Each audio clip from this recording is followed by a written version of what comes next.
Well, good evening, IFL Nation, and welcome back to the lab where we number crunch some IFL statistics and try to come up with some winning picks for the week to come. That's right, folks. It is the middle of the week, 10 p.m. over here on the East Coast.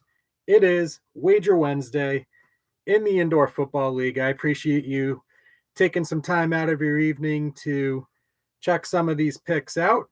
I know the past few weeks have been a little rough around the edges as far as wins and losses go, but the beauty of going in on a week-by-week basis is each time we start off with a clean slate, and the goal is to take advantage of it.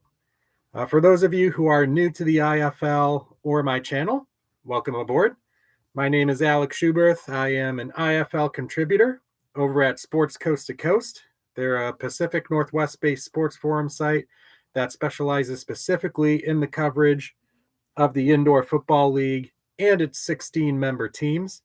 We've got team-by-team roster breakdowns, game previews, recaps, pretty much anything that you would want in order to take your fandom of the Indoor Football League to the next level. I've got the website in the description. I highly recommend checking that out. You'll also find my written version of the Wager Wednesday series there as well. So, introductions are done. Let's set the table for the week to come. It's going to be a very, very busy week, not just in the Indoor Football League, but across all universes of the gridiron, really. We have the Chicago Bears on the clock in less than 24 hours for the start of the NFL draft tomorrow night. We've got the UFL in full swing. Saturday, we'll also see the official resurrection of AFL 3.0. So we'll have to see how that goes.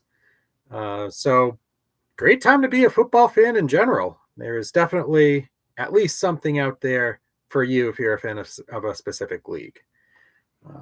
For our purposes here, though, we're going to look at the Indoor Football League and go through Week 7 tonight. So Week 6 brought us a decent amount of good, but we definitely got unlucky with the majority of our picks. We went 3 wins, 5 losses for the Week 6 slate. We'll go over those game-by-game recaps in just a little bit. We'll go over how the year-to-date season trends have changed from weeks prior. Figure out which teams are overperforming or underperforming based on expected spreads and over-unders. And once we debrief on the week that was, we will chart the week that is to be. We get all 16 teams playing this week again. They're scattered across 3 days. Some pretty decent time in between each game so that not everything is overlapping like crazy like last week. Pair of games Friday and then triple headers on Saturday and Sunday. So we'll go through game by game, take a look at what my picks are and the reasoning for them. We'll go into our 3-leg parlay of the week, which this is our 6th week of doing it. We didn't do one in week 1 simply because there was just 2 games. But we're still looking for that first parlay to get to the cashier. So I'm hoping this one that I will be sharing tonight has a little bit more steam than what we've seen in prior weeks. And then we'll also go over the futures forecast and trends. And now that we're more than 25% of the way into the season, it will be interesting to discuss where teams started the season out on that expectation and where they are now, and see if that gives us any indication of where they might wind up being come playoff time. So here are week 6 results.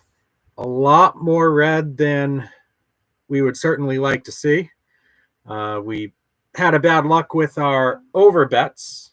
That Tucson San Antonio game and Duke City Northern Arizona, believe it or not, were the only 2 games of the entire week to go under. And the chances of picking those 2 games to go over specifically is so prodigiously low.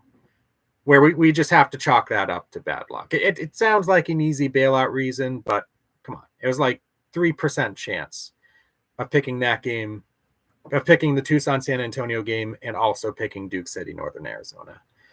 So that was just bad. We also got backdoor covered by the Iowa Barnstormers. They were able to get a touchdown to trim their deficit from 9 points to 2 points late in that one. Arizona didn't really get a realistic chance to get back on the right side of that spread because all they had to do was kneel out the clock and end it. We got really close with our San Diego money line bet. Didn't have that much pace to it. In the beginning of the game, they were down by 16 early, staged a furious comeback, and really they were one defensive stand away from pulling it off for us. And that definitely would have been a saving grace for the week. I believe it probably would have gotten us back into net gain territory rather than net loss for the week. But no such luck here. And then that Tulsa game simply was not close. I don't think anybody was expecting Frisco to completely blow the doors off of the box center in that game. 60-32, Fighters winning that one and remaining undefeated, the only undefeated team left in the Eastern Conference with a 4-0 record. And then we got those few spread bets right as well. Green Bay winning by 13, Vegas by 26, and Quad City as the underdog, transcending beyond covering and outright winning by 11 over a solid Massachusetts Pirates team. So that's a brief synopsis of week 6. Year to date on our different types of bets. Spreads and over-unders are pretty much even. We're definitely leaning more towards selecting favorites and overs in this series so far. That's just simply been a byproduct of what the numbers are telling me is an optimal play for each given game. But we want to explore more underdogs going forward. That generally seems to be experts' recommended strategies in churning out profit over the long run, is that you've got to take chances. We're inherently taking chances anyways by wagering on these games, so may as well get a healthy proportion of those underdog wins. Kind of like that San Diego game last week where we very nearly got it. Just that touchdown with 13 seconds left at the end by the Panthers. We're able to see that one through for anybody backing them. But the money line bets, I am hoping desperately for a turnaround here. This has definitely been the year of the favorite, but in each of the past 2 weeks, we have had at least 2 teams that were underdogs come away with outright wins. So might there be some more surprises for us along the way? We'll certainly hope so. So year to date from overall net gain / loss and return on interest standpoint, we have the flat method trailing the weighted method right now. The weighted method has just been outperforming the flat method for the past couple weeks, which tells us that our hunches for most confidence in games that wind up being correct is paying off significantly well. Obviously, the goal will be to try to get more of a proportion of wins in there, but with an 8-game slate coming up in week 7, it'll certainly provide as good of an opportunity as we're going to get throughout the season to do that. And there's our couple graphs there. One is the net gain loss in dollars, and the other is net gain loss by ROI percentage. So depending on whether you've done the flat method or the weighted method or both, you're probably sitting around somewhere between 3 or 4 units of net loss total, which translates into an ROI around the -10, -12%. This is kind of where we were at last year, to be honest. We were trailing pretty heavily in the win-loss column, and then I think it was week 6 or 7 last year, we took off on that amazing streak. So it'll be fun to see if we're able to replicate that again here in 2024 as we did for 2023.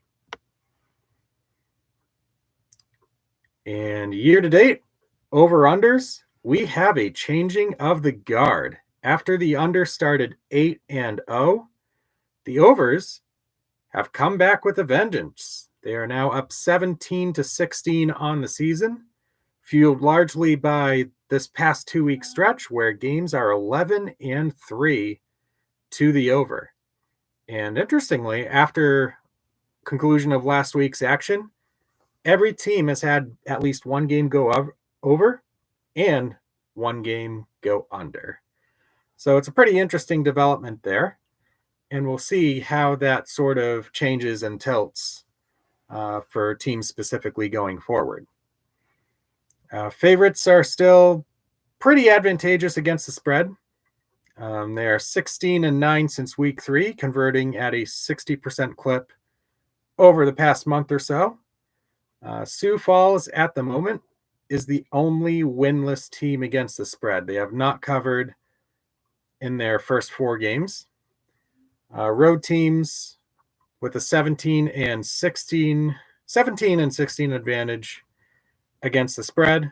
That narrows down more closely to 500 after that edge was a little bit more entering play week 6 than it is today in week 7. Favorites are up big against the spread, even with a couple losses this week, a couple losses last week. The favorite is still won almost 80% of the time. And the home teams flexing their advantage as well. 19 wins compared to 14 losses straight up. And lastly, I'm going to point out 2 teams that are undefeated against the spread. Those are the Green Bay Blizzard and the San Diego Strike Force, who coincidentally, in my preseason preview post on Sports Coast to Coast, I had those 2 teams getting in the playoffs, citing that they could be scrappy underdogs that could steal away a playoff spot. Judging by the looks of it right now, they can steal more than a playoff spot, guys. They can steal a home playoff game, for crying out loud. So, barring anything weird happening to those 2 teams, Fansville Blizzard and Strike Force, you guys are in very solid shape, I must say. Now it's time for my moment on disclaimers. We're going to be using DraftKings Sportsbook for our odds, unless otherwise stated. I know Commissioner Todd Tryon in his Inside the IFL video today mentioned that the league has also developed a partnership with ESPN Bet for carrying IFL games. So I'll kind of take a look there and see what that's like. Supposedly there's going to be more of a tailor towards live in-game betting, drive-by-drive betting, that sort of thing. It's been discussed loosely in the past year or so, but nothing really much has come of it. But it'll be interesting to see how that looks going forward. Like I said, it's supposedly going live next week, or this week. Worst case scenario, odds will be up next week on ESPN Bet. But for right now, we're going to stick with DraftKings for our odds. Again, we're doing this for entertainment and purposes only, trying to fiddle around with the numbers a little bit, see where value is, and after the fact, see if our hunches turned out to be correct. There's no guarantees or locks in the sports wagering world, so if you do decide to ride along with my wagers and tail, please do so responsibly. Set your limits, practice safe gaming habits, and if your loved one feels like that you're having trouble with problem gaming, definitely consult any number of resources that are dedicated to helping people out in that matter. Haveagameplan.org is a great example of this. Responsibleplay.org is another one as well.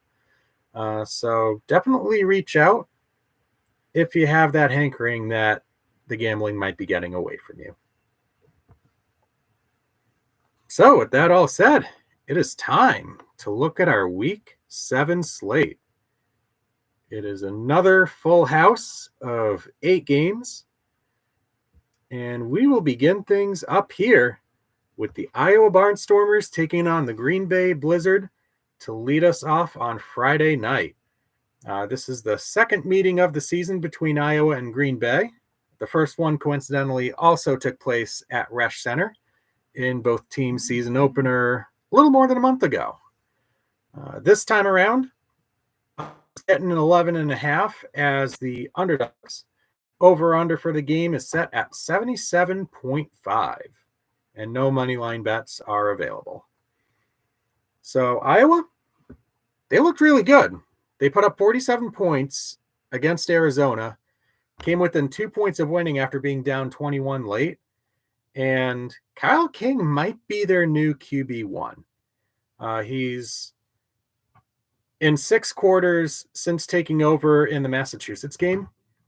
He's put up close to 70 points in those 6 quarters. So you could make the case that Iowa's offense is finding new life with King at the reins, but you could also say, look, that second half in Lowell was purely mop-up duty, and the game against Arizona was against a bottom 4 defense, which is a valid point. So we're going to have to see if King and company can keep up their streak going up against a Green Bay Blizzard defense that might honestly be among the best 3 units in the game right now. And their offense, with Max Myler at quarterback, EJ Burgess at running back, is so hard to beat if they get any bit going.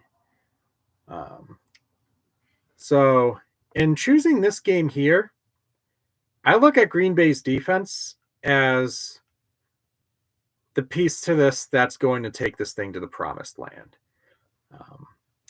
If they can play a game similar to the first one, where they hold Iowa to like something in the high 20s, all we're going to need from Green Bay offensively is maybe a point output in the 42-45 range to cover.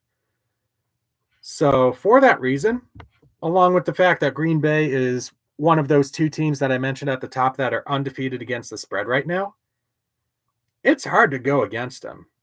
And Iowa would be 0-4 against the spread as well, had it not been for that backdoor cover last week. So this line is a little bit low. I had Green Bay as 15-point favorites. So I do see the most value in this play here. We're going to back the Blizz to take care of Biz on Friday night at 11.5. Second game is going to be the first edition of the Texas Tussle, the Battle for Texas, whatever it is that you want to call it. It is the San Antonio Gunslingers taking on the Frisco Fighters. Fighters at home, 16.5-point favorites. The over-under, once again, in the triple digits, this time at 102.5. This is an especially interesting game to me because it bears so much resemblance to a game that I had picked last year where the Fighters were also 16.5-point favorites against a really, really good momentum-driving offensive team in Nate Davis and the San Diego Strike Force. And I remember so much money being poured into Frisco, and I went the other way with San Diego on the spread. And sure enough, I think the score was like 50-44 Strike Force at halftime. It was something crazy chaotic like that. And then I think Frisco ended up putting the clamps on defensively. They won. I think they won by like 10, 12, something like that. But in any event, the contrarian play worked to perfection, and we got San Diego to cover. The moral of the story is this: 16.5 points being given to the Gunslingers is a statement of complete disrespect to what their offense has been able to do so far. They've put up 60 or more in 2 of their 4 games so far, and at least 50 points in all 4. Frisco is going to be a challenge defensively, but just looking at the numbers and who Frisco has played, they really haven't played an offense the caliber of San Antonio's. So this is going to be a really interesting game. And it's one where, even though Frisco burned me last week by taking the opposition against the spread, 16.5 for a team like the Guns is just too much, in my opinion. especially in a scenario where if San Antonio starts out hot, they get out to like a first quarter lead, for example, like maybe they're up 14-10 or whatever it is. This bet's going to look really good in hindsight. Um, and they're riding a high as well. They're well rested, having not played since last Thursday. So that's an extra day of rest and preparation. Travel isn't going to be particularly lengthy. It's just traveling up the state of Texas. Just a short bus drive up, comparatively speaking. So give me Castro and the Guns. 16.5 points. That's 2 touchdowns worth of wiggle room. If San Antonio logically limits their empty possessions to 2 or less than that, I like the chances of that making it through. Moving on to Saturday, 3 games on the schedule. Our first is a 7 p.m. Eastern time. Note the time change there between the Duke City Gladiators and the Vegas Nighthawks. This was originally scheduled for a 9 p.m. Eastern and 6 Pacific kickoff, but it's been bumped forward by 2 hours. So fans of either of those teams or the IFL in general, make that note down. This game's going down 7 Eastern, 4 Pacific.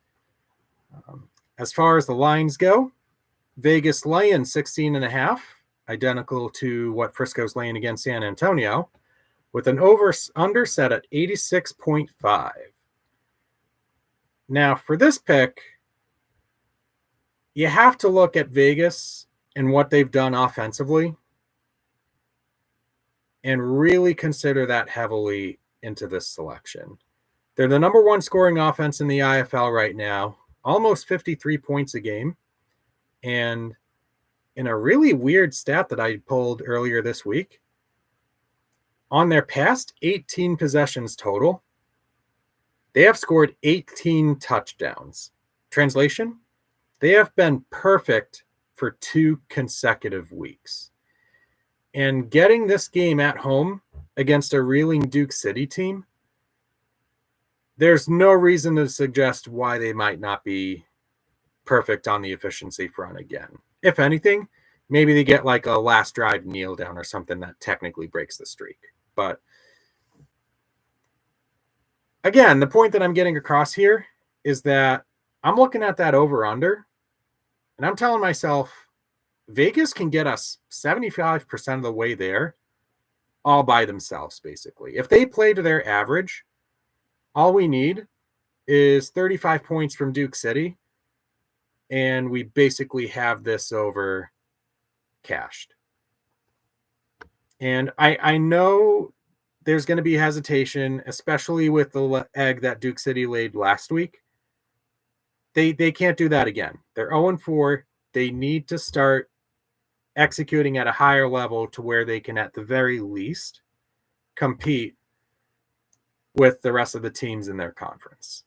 So I'm expecting a decrease in the number of turnovers, which I know I banked on last week and, again, didn't work out like that. But it's going to have to be less turnovers simply out of necessity. So we'll have to see who Duke City starts at quarterback between Javen Kilgo and Jeremy Hickbottom. But whoever it is, they will presumably be getting full reps in practice this week.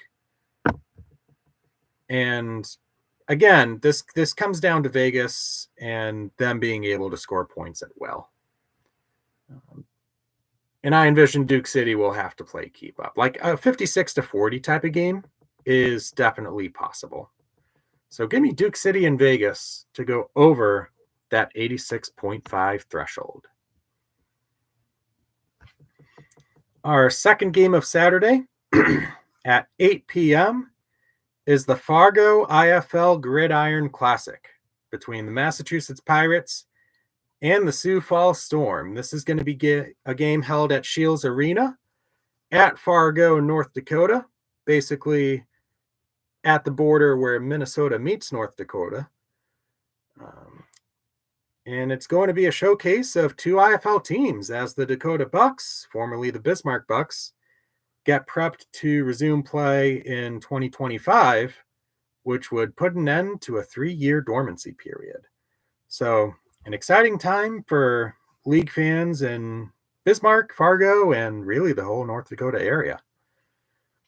As for the game itself, Sioux Falls is getting 10 as the designated home team, with an over-under set at 88.5.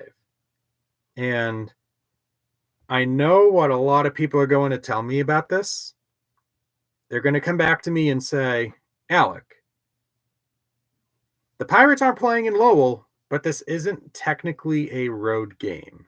So can you really go by that 0 for 11 road against the spread record for your pick? My answer is yes.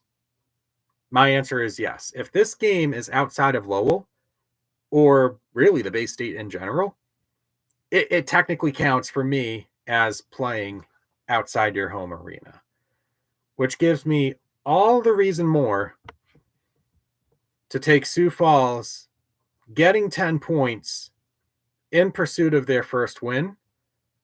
And that's a game that I think that they can outright win, to be honest with you. The Pirates just have proven for the past year plus, they are not at all the same team on the road that they are at home. They could surprise me here, but like I said, I've been waiting that past year plus for that surprise. So I'm going to stick with it. I think Sioux Falls gets their first cover of the season, and Massachusetts will have to continue searching for their first outside of Mass against the spread win since DraftKings carried IFL betting starting last season. So take the points with Sioux Falls in that game in Fargo. It should be a fun one. 9 p.m. Another set of teams taking it on for the second time. Northern Arizona at Tucson. The Wranglers on the road as 5.5-point favorites. The over-under is set at 92.5. Northern Arizona minus 185 on the money line, and Tucson a few cents above blackjack money for a straight-up money line win. And these are two teams that are heading in polar opposite directions. The Sugar Skulls coming off a really tough loss by 26 rather, to the San Antonio Gunslingers, whereas the Wranglers pretty much just coasted their way to a 39-23 win over Duke City, relying on a stout defensive effort, forcing 4 takeaways off Duke City, and getting really just enough out of their offensive players to call that one a win.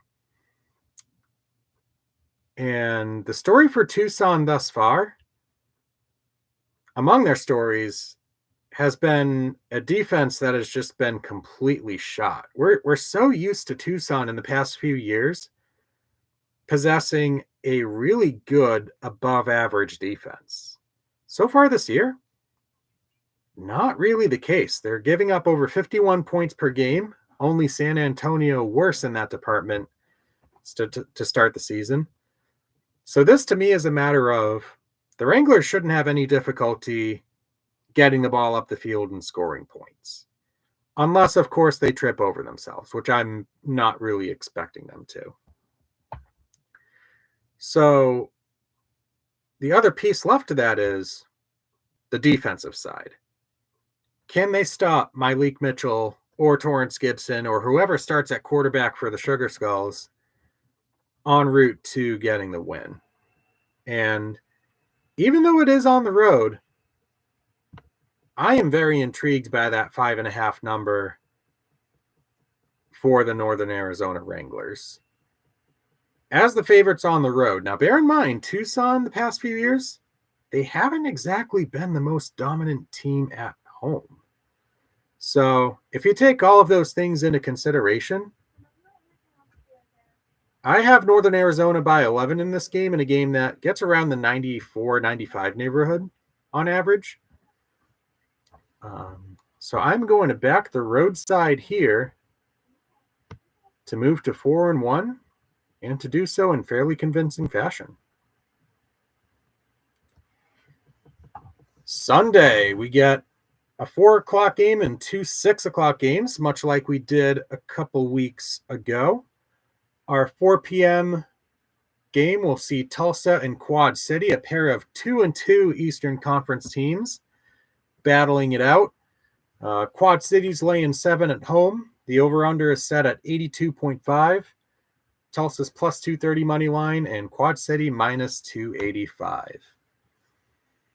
And I feel like this game, based on these lines, falls a little bit victim to recency bias. And what I mean by that is that last week, we had Tulsa basically play their worst game of the season, and Quad City play their best game of the season.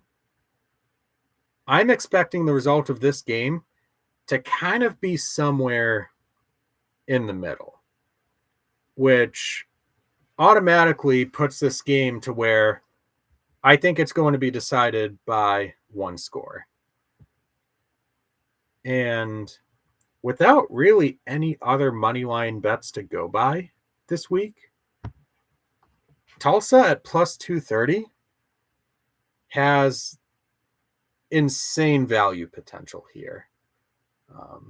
I'm expecting them to come back and play a game unlike last week where the game was over by the time we got midway through the second quarter. At that point, it was just kind of like padded scrimmage. For Quad City, they're obviously playing on a high right now after dealing Massachusetts its first loss of the season. But this is a game where I genuinely do believe that the Oilers can win. They have the defense to where they can put the stops on Quad City. And if they do that well enough, the offense should be able to carry the weight from that point on. So I'm issuing a mulligan here to Tulsa, despite last week's showing. And I am taking them for the outright win, looking for, again, our first plus odds money line win of the season. They already have one road win so far. Let's see if they can tack on another. Our first of 2 6 p.m. games is an absolutely iconic classic rematch. The Jacksonville Sharks, the Arizona Rattlers, two teams that have been doing it for the longest of time at basically every level of indoor/arena football. They were rivals in the second reboot of the AFL for, I want to say, 7 years, from 2010 to 2016. Then the two parted from the IFL, went to separate leagues, Jacksonville to the NAL, Arizona to the IFL. And now both teams meet in the IFL again. So the first meeting between these two teams all time since July of 2016 sees Arizona as just under 2 touchdown favorites, with the over-under set at 81.5 and no money line bets available. So on the Jacksonville front, they're 0-4. They're still looking for their first win, but they did have some positives despite the 26-point loss against Vegas last Saturday. Fred Payton Jr. in particular, their new quarterback, offered a much different dimension than what the team had seen in the first few weeks with Connor Blunt at the helm. I think Payton's going to be their starter moving forward, based on what I saw last week. And this is a game where I definitely think Jacksonville will eclipse the 35-point mark that they attained last week, which was their new season high, by the way. As I mentioned before, Arizona's defense has been a bottom 4 unit in terms of points allowed per game. So there definitely is an avenue there for Jacksonville to exploit. As for Arizona, sure, they might be 2-3 right now, but the offense has been really impressive. They lost Dalton Snead in the first half of the first game of the season. He hasn't returned since, but even in revolving between Garrett Kettle and Lorenzo Brown, who's now back with the Sioux Falls Storm, they've still scored at least 43 points in every game this season, doing so against some pretty stiff competition as well. So I definitely see a scenario where both teams could crack 40. And for that reason, I am playing this over with as much confidence as I have any over bet this season. I'm looking at a score maybe around like 50 something, 40 something, which would easily get this across to the cage. I see growth potential in Jacksonville's offense. I see Arizona's offense as consistent as ever, getting the job done here. So we should see a lot of points. It's not going to be a reasonable 24 by any means, but it will be enough, at least I think, to exceed that 81.5 mark. Our last game we're looking at tonight, 6 p.m., the Bay Area Panthers and San Diego Strike Force. These two teams played a Game of the Year candidate last Saturday night, and they go right back at it 8 days later at Pechanga Arena. As the visitors, Bay Area laying 3 points. The over-under set at 94.5. Bay Area is minus 148 on the money line, and San Diego is plus 124. And like I said, what else can be said about this game based on what we saw last week? We had the reigning champions get out to a 16-point lead in the first half. Nate Davis, healthy enough after that rib injury a couple weeks ago, fills in for Rudy Johnson, sparks a comeback. San Diego takes the lead late in the fourth quarter before a last-second touchdown by Bay Area sealed the fate of that one. Just absolutely exhilarating stuff. I can't wait to see what Chapter 2 holds. And we still have another 2 meetings after this one between Bay Area and San Diego. If those two teams stay at the top of the table, those are going to be absolutely delightful games. And my pick, I am going directly back to San Diego money line. They very nearly had it at plus 275 last week on the road. And assuming that Nate Davis does play and that he didn't have any setbacks, this could be a challenging game, perhaps as challenging as any, for Bay Area to keep their undefeated streak going. And they do have a bit of a quarterback controversy potentially brewing. They've split time between Daquan Neal and Felix Harper, with neither of them looking particularly as sharp as they could be. They've been good, but they've also had moments of lapses as well, where either they've turned it over or had drives stall on fourth down, whatever the case is. So even the top dogs in the Panthers have some questions to answer.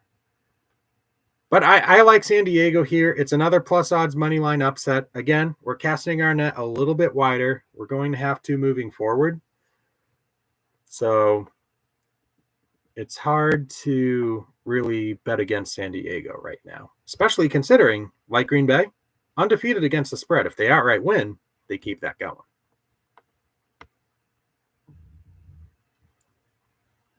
All right, next up, let's talk 3-leg parlay of the week. We have had no such luck in any of the parlays entering this one.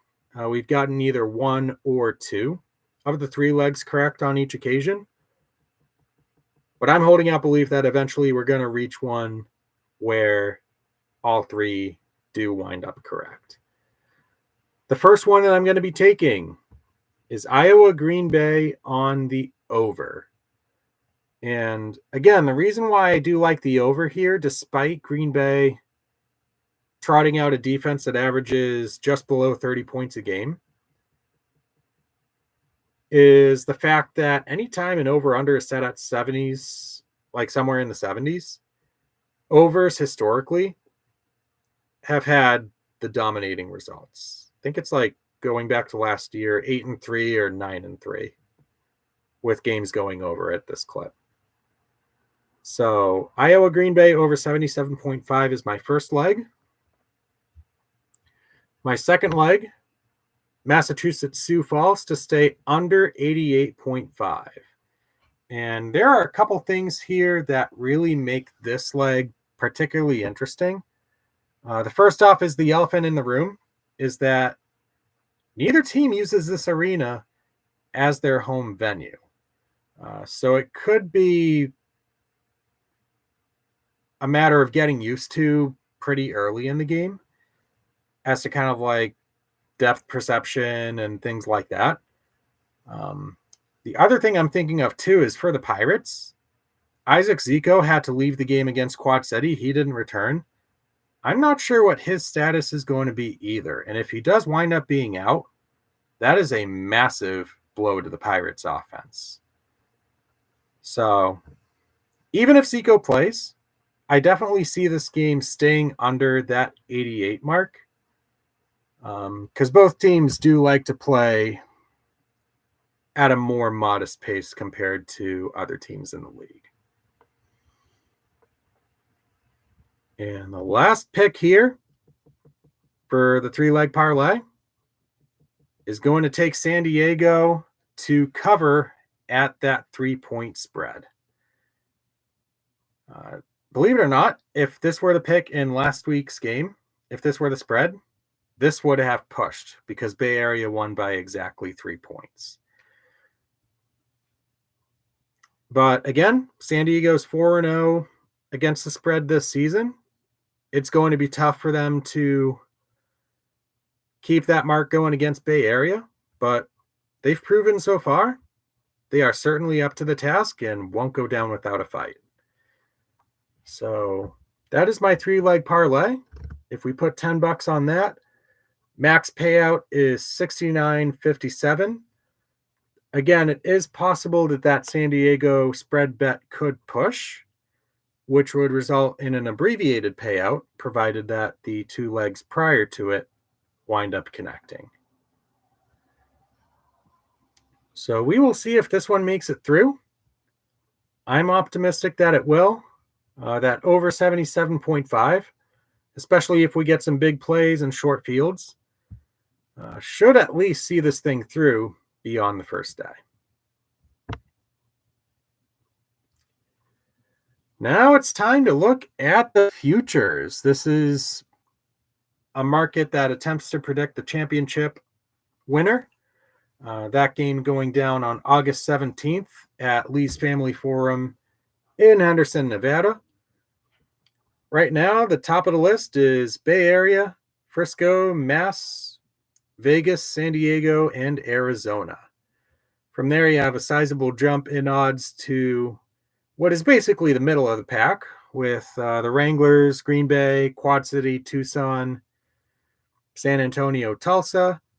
And then you have those host of winless teams bringing up the rear at the bottom 4, Sioux Falls, Jacksonville, Iowa, Duke City. The biggest movers so far in the season definitely have to be Vegas and San Diego. San Diego in particular began with odds of, I think, plus 2,200 or plus 2,500 in the preseason. So getting them at plus 750 right now, if you believe that they can genuinely make a run for the title, is certainly a reasonable pick to go with.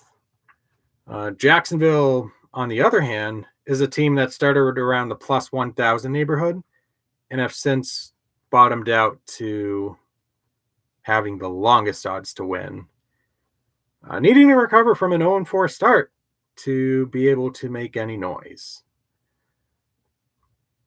So that is a brief synopsis on the futures. And with that, that is going to be a wrap for Wager Wednesday in week 7. So again, I appreciate you guys logging on, checking out my video. And I hope that you all have a great night. Let's print out the big bucks.